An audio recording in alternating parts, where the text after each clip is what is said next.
Hello, everyone. Welcome to Durrett's Take. It's that time where I go over my updated college basketball bracketology, if you will, with less than a week away from knowing what the bracket will look like for March Madness. Before I get started with the seedings, a big congrats to a few teams who have already won their conference tournaments. They got the auto bids, which includes Liscum for the ASUN conference. You got High Point from the Big South. You got Drake from Missouri Valley Conference. You got uh, SIU Edwardsville of the Ohio Valley Conference, and then you got Omaha from the Summit Conference. So congrats to those teams. Um, I'm looking forward to many more of the conference tournament games this week, especially for the bigger conferences, but even for the little conferences because there's already some upsets and all that. So it's just fun, it's just that time of the year, where upsets happen. And it's just fun to watch. So let's get started with the number one seeds that has not changed from last week. So it's Auburn, Duke, Houston, Florida.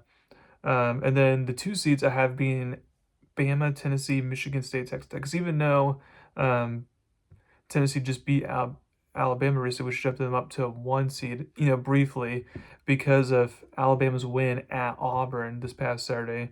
I had them as a high two seed with the chance, depending on how Florida does in the SEC tournament, to move up to that final one seed line.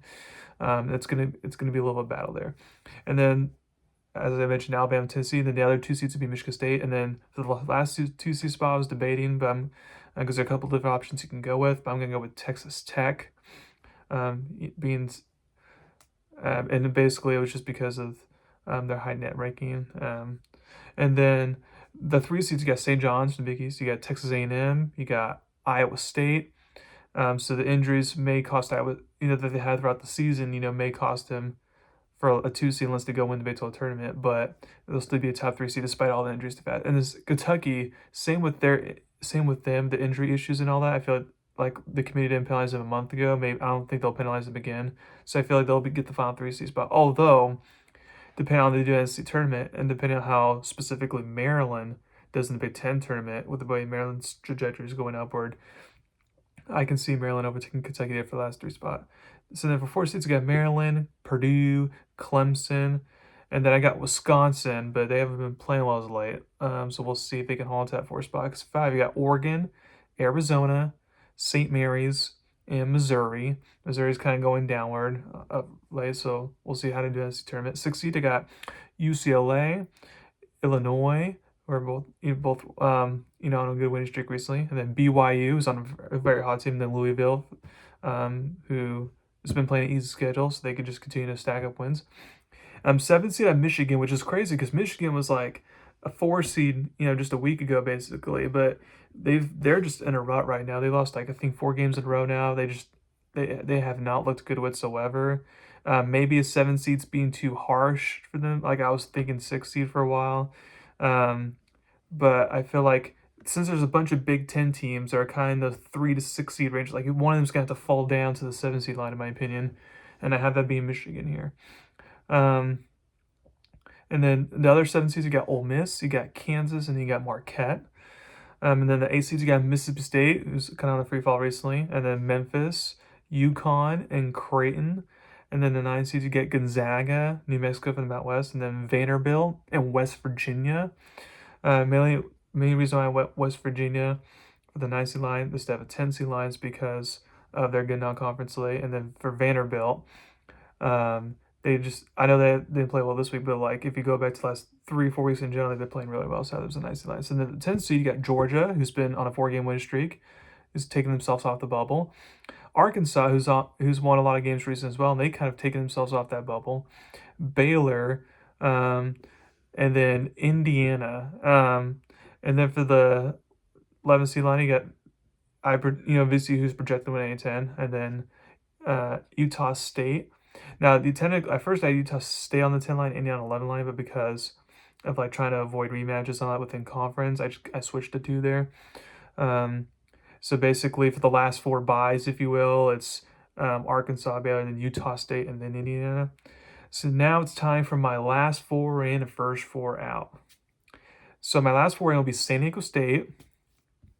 It did not help that they got blown out in UNLV the other day. Now it was a quad 2 loss, so not the end of the world, but still not good that they got blown out there. But then they blew out Nevada at home to kind of cancel that out. So basically, they play in the quarterfinals in the Mountain West Conference tournament against Boise State, who I'm going to get to in a little bit. And that's basically an elimination game right there. If they win that, then they should be in the tournament. If they don't, then yeah, good luck. And then for the next team in, I got Oklahoma. I know their record, specifically in conference play, is not appealing whatsoever. I understand that. Going 6-12 in this season, not great. But they just have so many good quality wins, and they have one bad loss, but they just have so many good quality wins, like 6 quad one wins. Like that's why I have them in the field.